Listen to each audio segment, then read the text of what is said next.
A very good afternoon to you. Welcome to the first episode of Inside Sports for this year. My name is Robinson Okenya. We have a lot lined up in the next 20 minutes. We'll be taking a look at some football action and some NBA results from the matches that were played in the morning.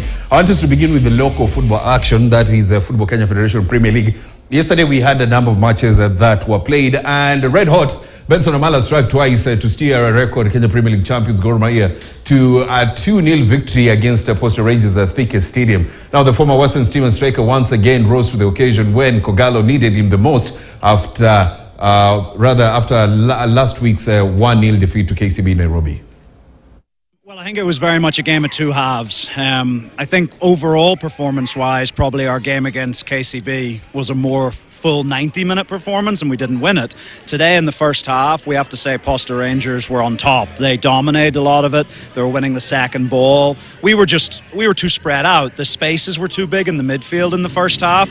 We obviously made a couple of changes at half-time, bringing on Kavuchi and Boniface Amondi. And what that allowed us to do was go and press a bit more from the front. It meant that Posta couldn't play those direct balls, and it allowed our defensive line to tighten up a little bit and just compact the game. And I think the two of them had a big influence. Obviously, Kavuchi had the assist for the first goal, and then from that the confidence grew. Posta really struggled to get back into the game, and yeah, I think it was a much better second half performance. One thing I can say that it was a game of two halves, because I think first half we dominated the game well, but again football is about taking your chances. We didn't take our chances. Second half, I think towards the end we played well, but again and we had some opportunity. Again, we didn't take our opportunity. So Gor utilized their opportunity, and decidedly they won the game. Of course, we had a lot of incidences whereby we were building until we passed the defense line of the opponent, and I think we had and especially on the left side, we had so many opportunity. But again, decision making, it wasn't that good, but I think it's something that we are going to work on.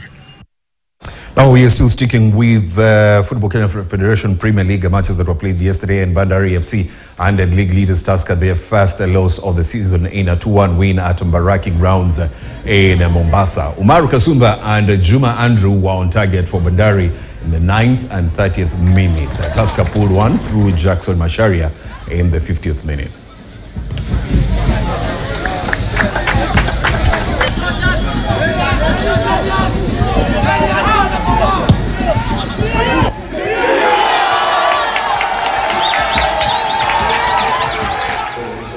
Now, it was a bad outing for FC Leopards as they suffered a 4-1 demolition at the hands of Bidco United at Nyayo Stadium yesterday. This is what FC's coach, Patrick Osems, had to say. Second half was a total off day from my team, especially my defensive line. My defensive line was terrible because we made 3 times the same mistake. So yes, I'm very surprised because I think since I'm here, it's the first time we concede 4 goals, and we concede 3 of these four goals at the same way. So we will need to work on that. Coach, was it a change in defensive shape, or what exactly did you do? No, because it's the same defense that the last 3 games, you know. And the 2 last games, it was a clean sheet. And today, unfortunately, they made baby's mistakes. So it can happen 1 time, it cannot happen 3 times. So we really needed to talk about this situation. Now, in Western, Vihiga Bullets picked their first win of the campaign after seeing off struggling Nairobi City Stars 2-0. Simba Nairobi have been struggling since the season kicked off last year, and the loss against Bullets saw them drop into the relegation zone. As a coach, you know, we are facilitators. Sisi ndio source and the center of everything. I managed to talk to my players very well, because as you can see, I only have senior players, like only 4 players. The majority are young players, and I don't want to put them under pressure to play. So niliambia hao to focus. So vile tulipata message ya mwisho kwamba tuko Premier League, ndio pole nilianza kujenga team. Tukienda kucheza na Posta away ikakataa, ikaisha 2-1. Away na Tusker 2-1.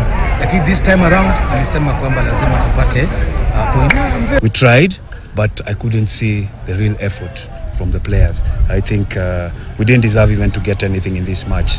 So normally with matches you have to look with the effort the players are giving in. But if you're not giving in enough effort to win the game, then it becomes a problem. So I don't think we deserve to get anything. But those 2 goals is just a morale booster that we can score goals. So we have to make sure we defend properly. Well, that is Coach Miyoti speaking after they lost to Vihiga Bullets. Now, on the women's side, Gospel women secured their first win of the season on Saturday, beating host Zitex Parks 2-1 in their round 4 fixture played at James Cambridge in Nairobi. Yesterday, Ulinzi got a 2-1 win over Kisumu All Stars. Ni a very good team by the way. Hata Bunyore ilitupiga wakapiga Bunyore, so maybe walikuja na hiyo opportunity. Hiyo mind ya kama Bunyore tuliwapiga na ilitupiga, so they can wametupea good challenge, wakakuja ingeendelea at least hata wangepata bao, but si pia tumejikaza na tunashukuru Mungu. Must win game.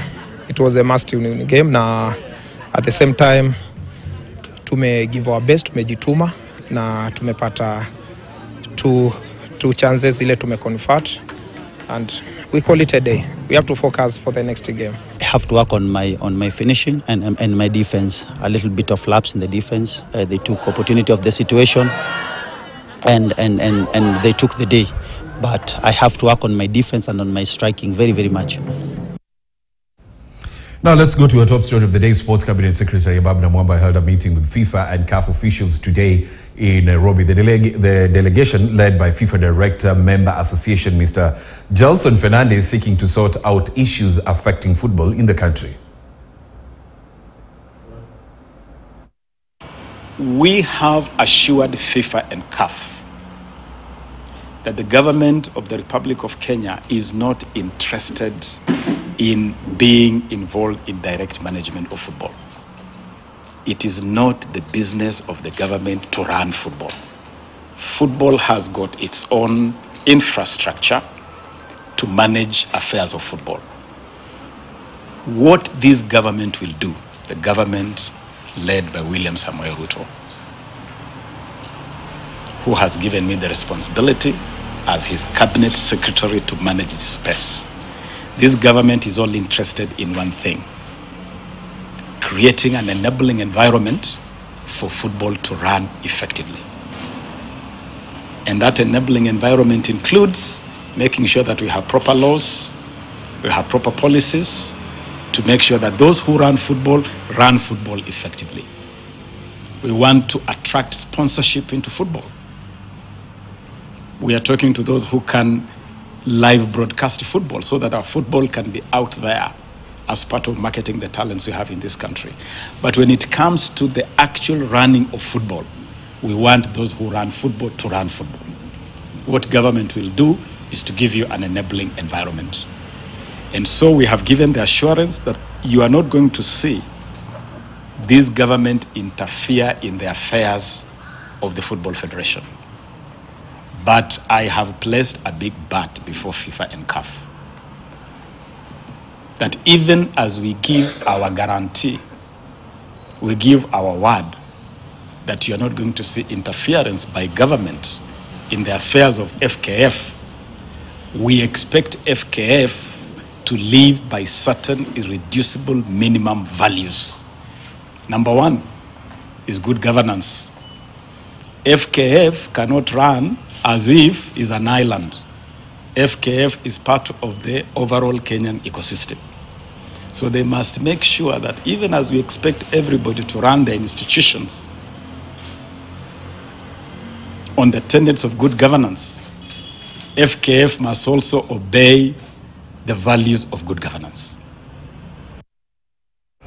That is Sports Cabinet Secretary Babu Namwamba speaking after meeting FIFA and CAF officials led by Mr. Gelson Fernandez.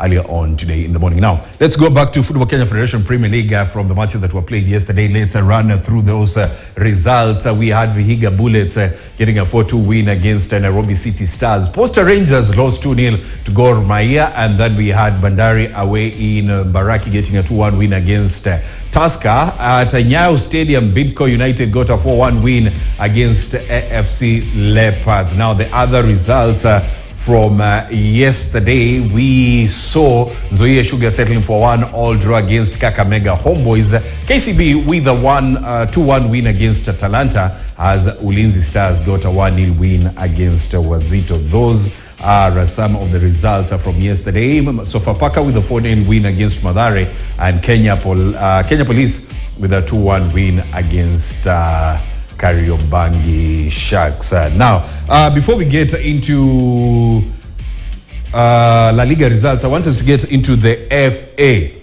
want us to take a look at the FA results from yesterday. We begin with Manchester City. They were in action yesterday. Manchester City taking on Chelsea, and Riyad Mahrez scored a brace as Manchester City got a 4-0 win against Chelsea.